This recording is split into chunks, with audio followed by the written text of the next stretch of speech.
नमस्कार दोस्तों, जैसा कि आपको पता है कि पूरी दुनिया में कोरोना वायरस जो है कोविड-19 रोग ये बड़ी तेज़ी से फैल रहा है। इसके पीछे के कारण क्या हो सकते हैं उसका थोड़ा-सा एनालिसिस करना इम्पोर्टेंट है। बहुत सारे बहुत छोटे-छोटे रीज़न हैं जिसके कारण से भी ये फैल रहा है। एक होता है पैंडेमिक और एक होता है इन्फोडेमिक। पैंडेमिक का मतलब होता है जब कोई रोग पूरी दुनिया में बड़ी तेज़ी से फैल जाए तो दैट इज़ कॉल्ड पैंडेमिक। एक होता है एपिडेमिक। एपिडेमिक मतलब होता है जब कोई रोग किसी एक क्षेत्र विशेष में उभरे और धीरे धीरे उसी क्षेत्र में फैल जाए और देशों में या और जगहों पर ना फैले, दैट इज़ कॉल्ड एपिडेमिक। एक होता है आउटब्रेक। आउटब्रेक मतलब होता है कि जब कोई एक रोग किसी एक क्षेत्र विशेष में जब निकलता है, जैसे कि मान लीजिए कि जब कोरोना वायरस जो कोविड-19 रोग है ये जब वुहान प्रांत से निकला चाइना के, तो जब पहला केस आया, शुरुआती केस आया, तो उसको कह सकते हैं that is called outbreak. Outbreak के बाद वो धीरे धीरे हो सकता है कि वुहान वाले प्रांत में बहुत तेज़ी से फैल गया हो, तो वो एपिडेमिक हो गया। फिर जब धीरे धीरे वो फैलते फैलते, चूँकि ये ग्लोबलाइजेशन का दौर है, ग्लोबलाइजेशन यानी वैश्वीकरण, जिसमें एक देश दूसरे देश से जुड़ा रहता है, सारे देश आपस में एक दूसरे से जुड़े हुए हैं, कोई बाउंड्री नहीं है। बाउंड्री एक दूसरे से मतलब है ही नहीं एक प्रकार से, मतलब पॉलिटिकल बाउंड्री तो है लेकिन वैसा कोई रोकथाम नहीं है कि आप एक दूसरे देश में नहीं जा सकते। हालांकि कोई देश कभी कभी रोकथाम लगा देते हैं तो वो बात दूसरी है, लेकिन वैसे देखा जाए तो वैश्वीकरण है, ग्लोबलाइजेशन है। तो जब ये रोग वुहान में शुरू हुआ तो इटली के रहने वाले बहुत सारे लोग जो वुहान में रहते थे वो अपने वुहान से जो है वो गए, कहाँ पर गए, अपने देश स्वदेश गए, इटली में। और इटली में बड़ी तेज़ी से ये रोग जो है वो फैला। अब इटली में क्यों ये बड़ी तेज़ी से फैला ये भी समझना ज़रूरी है, क्योंकि ये जो कोरोना वायरस है कोविड-19 ये वृद्ध जनों को सबसे ज़्यादा प्रभावित करता है।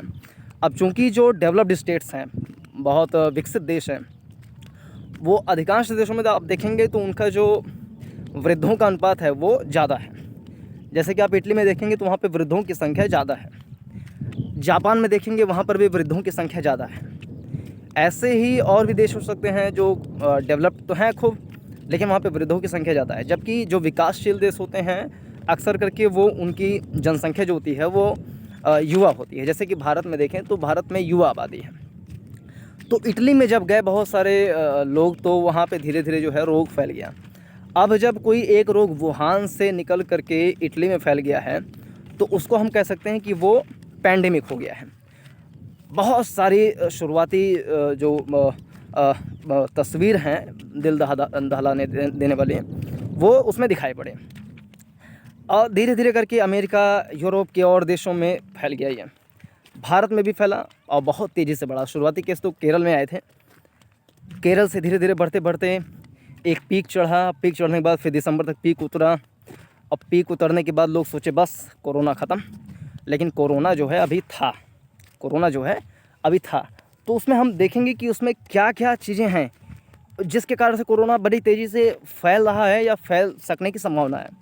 उसमें से एक होता है इन्फोडेमिक। आप जानते होंगे इन्फोडेमिक में दो शब्द आपको दिख रहे होंगे, एक होता है इन्फॉर्मेशन और दूसरा डेमिक, जो रोग से संबंधित है। जैसे पैंडेमिक में डेमिक लग जाता है, एपिडेमिक में डेमिक लग जाता है, वैसे इन्फोडेमिक में डेमिक लग गया है। तो इन्फॉर्मेशन से संबंधित जो रोग पूरे देश में फैला हुआ है, देश दुनिया में, और मेरे ख्याल से भारत में जो इन्फोडेमिक है वो ज़्यादा मात्रा में है। मुझे ऐसा प्रतीत होता है कि भारत में इन्फोडेमिक जो है वो बहुत ज़्यादा मात्रा में है। तो एक एक करके क्या इसके कारण है उसके बारे में हम डिस्कशन करेंगे। आपको चित्र शायद सही से दिखाई दे रही होगी, तो कोई बात नहीं, आवाज़ लेंगे प्रॉपरली जाएगी। पहला तो ये है कि लोग प्रूफ मांगते हैं, कहते हैं कि कोरोना नहीं है, आप प्रूफ दिखाओ। तो ये जो है ये तो मोटी बुद्धि वाली बात हो गई कि कोरोना पहले दिखाओ। कोरोना तो बड़ा छोटा होता है, उसको कैसे दिखाया जाएगा। लेकिन फिर भी टीवी वगैरह में न्यूज़ वगैरह हम देख ही रहे होंगे, उसमें देख सकते हैं कोरोना होता है, कोई चीज़ होती है जिसके कारण से हज़ारों लोग जो हैं जान गंवा रहे हैं। तो नेगलेंस में पहला ये है कि प्रूफ लोग मांगते हैं।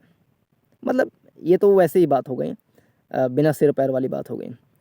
दूसरा, शुरू में जब ये चीज़ फैला तो लोग कह रहे थे कि जो इंडियंस में इम्यूनिटी जो है वो बहुत ज़्यादा है।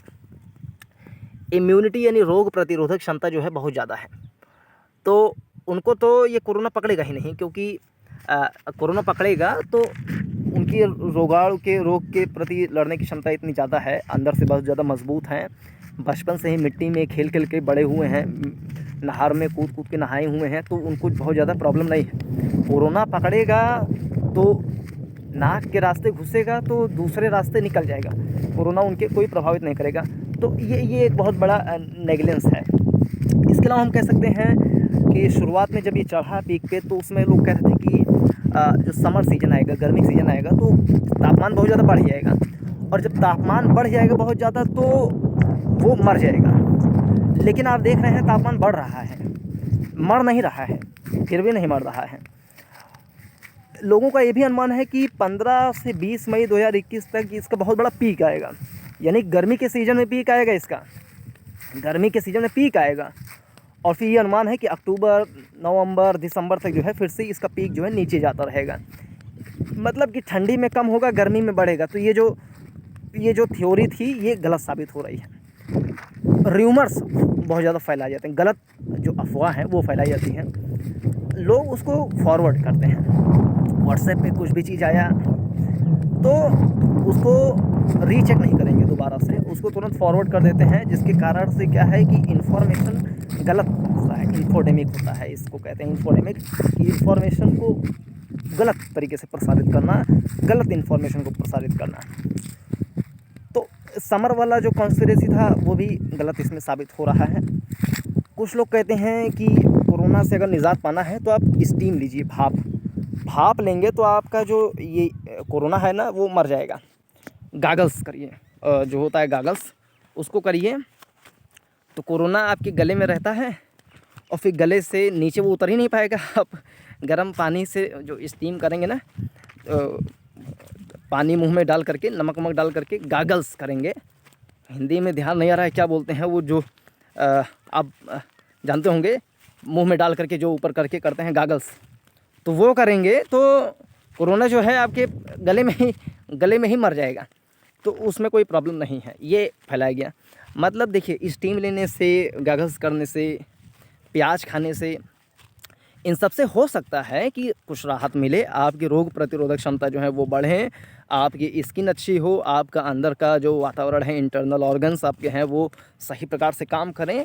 It may be happen, but ये आपका कोरोना वायरस समाप्त कर देगा?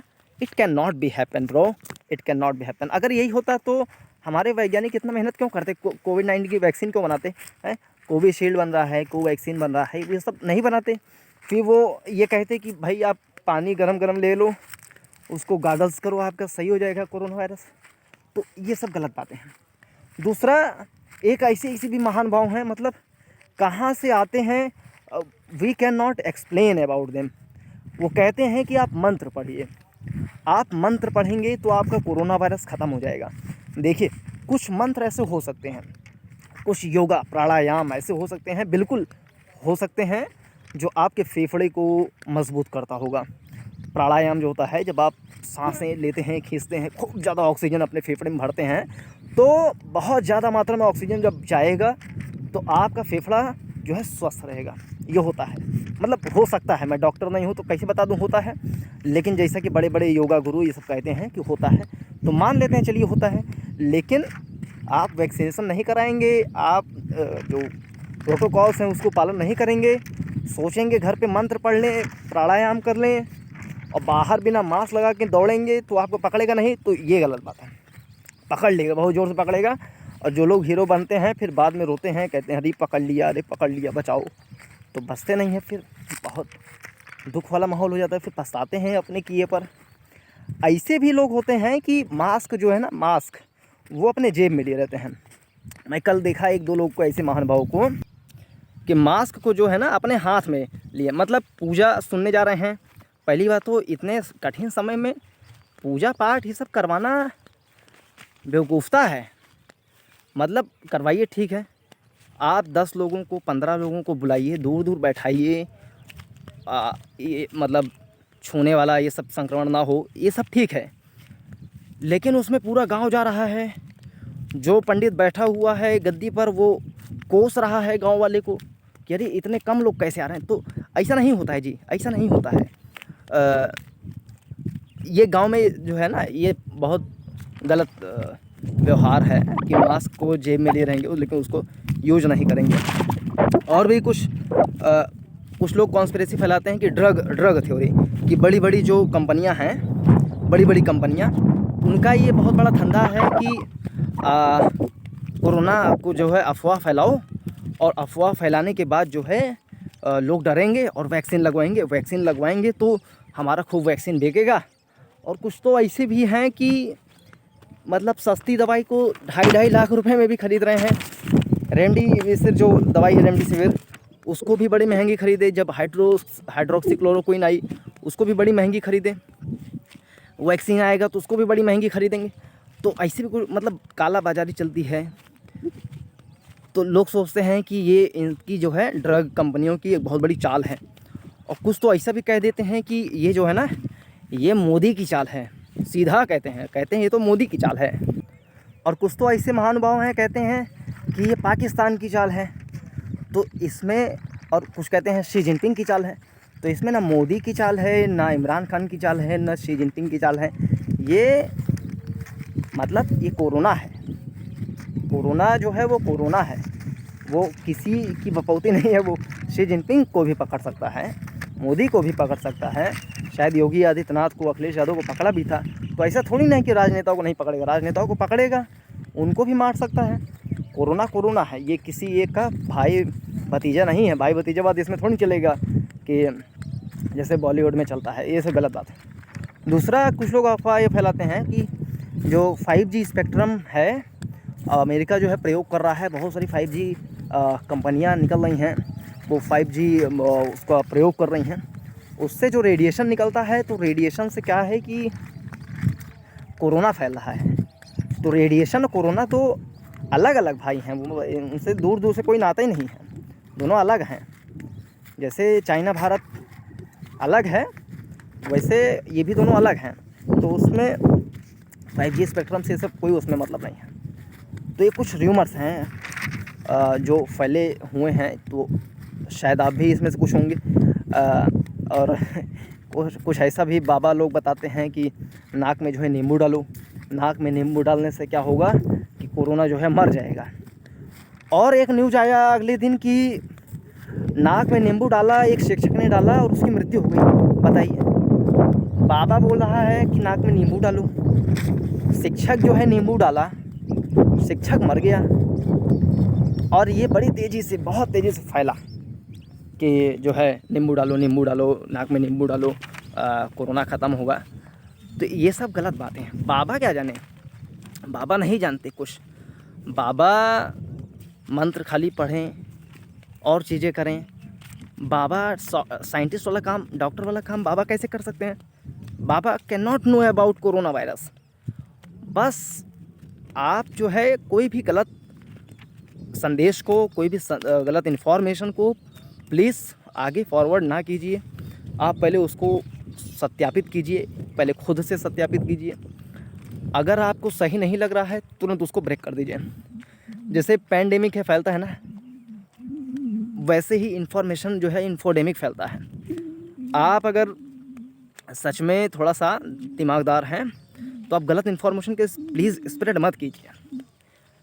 और अपने आसपास के माहौल में मैं सुन रहा हूँ कि लोग हर समय जो है नेगेटिव माहौल बनाए रहते हैं। मतलब आज ये मर गया, आज वो बड़ा 25 साल का ही उम्र का था वो मर गया, जो है 30 साल की उम्र थी वो जवान बेटा उसका मर गया। तो आप ऐसी नेगेटिव चीज़ें मत फैलाइए। क्या है कि नेगेटिविटी फैलाने से लोगों के दिमाग में बहुत गलत असर पड़ता है। आज मेरा एक शिक्षक से बात हुआ, प्रिंसिपल हैं दरअसल वो, उनके घर में बात हुआ तो वो बता रहे थे कि जो प्रिंसिपल सर हैं उनकी स्थिति बहुत ज़्यादा ख़राब हो गई है। कोविड-19 की वजह से नहीं, चारों तरफ इतनी निगेटिविटी है, सुन सुन के उनकी तबीयत बहुत ज़्यादा ख़राब हो गई। आप सोच सकते हैं कि आप इतने नकारात्मक व्यक्ति कैसे हो सकते हैं? हर समय वही लाशों वाली फ़ोटो आप कैसे स्प्रेड कर सकते हैं? आप लाशों वाली फ़ोटो को एडिट करके उसमें म्यूजिक लगाकर कैसे स्प्रेड कर सकते हैं? 24 घंटे आप ये नेगेटिव वाली बातें कैसे फैला सकते हैं? I can not imagine. तो आप प्लीज़ अपने तरफ से निगेटिव माहौल मत फैलाइए, निगेटिविटी मत फैलाइए, गलत र्यूमर्स, गलत संदेश को आगे प्रेषित मत कीजिए। आप कुछ नहीं करिए, कुछ मत दान करिए, कुछ मत किसी का सहयोग करिए, लेकिन आप ये गलत चीज़ें ना फैला करके, उसको रोक करके भी ना आप बहुत बड़ा सहयोग करेंगे जी, बहुत बड़ा सहयोग करेंगे। तो आप इस वीडियो में इतना ही आप बता सकते हैं कि आप इस तथ्यों से कहाँ तक सहमत या असहमत हैं। पूरा देखने के लिए धन्यवाद। नमस्कार, जय हिंद।